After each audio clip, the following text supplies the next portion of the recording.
मालेगाव तालुक्यातील डोंगराळे गावातील 3 वर्षीय निरागस चिमुकली प्रज्ञा दुसाने हिच्यावर विजय खैरनार नामक आरोपीने अत्याचार करून त्यानंतर दगडाने ठेचून तिची क्रूरपणे हत्या केली आहे। या अमानुष प्रकरणाचा जाहीर निषेध नोंदवित बुधवार दिनांक 19 नोव्हेंबर 2025 रोजी अमरावती जिल्हाधिकारी कार्यालयात आशापुरी सोनार महिला मंडळ अमरावतीच्या वतीने निवेदन देण्यात आले। या प्रकरणी विजय खैरनार या आरोपीला पोक्सो अंतर्गत कठोर कारवाई करून त्याला शीघ्रतम फाशीची शिक्षा देण्यात यावी।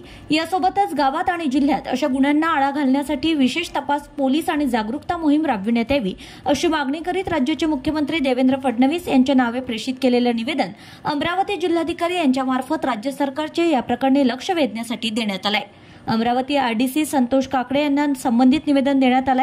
प्रज्ञा दुसाने हत्याकांडाचा जाहीर निषेध व्यक्त करीत यावेळी आशापुरी सोनार महिला मंडळ सदस्य व पदाधिकारी यांनी या प्रकरणी लवकरात लवकर न्याय देण्यात यावा अशी मागणी करीत आशापुरी सोनार महिला मंडळ व श्री संत नरहरी सेवा समितीचे सदस्य तसेच माजी नगरसेवक प्रवीण हरमकर, अन्य पुरुष व महिला मंडळी प्रामुख्याने उपस्थित होते। यावेळी जाहीर निषेध नोंदवित सौ विशाखा प्रवीण हरमकर यांनी प्रतिक्रिया दिली।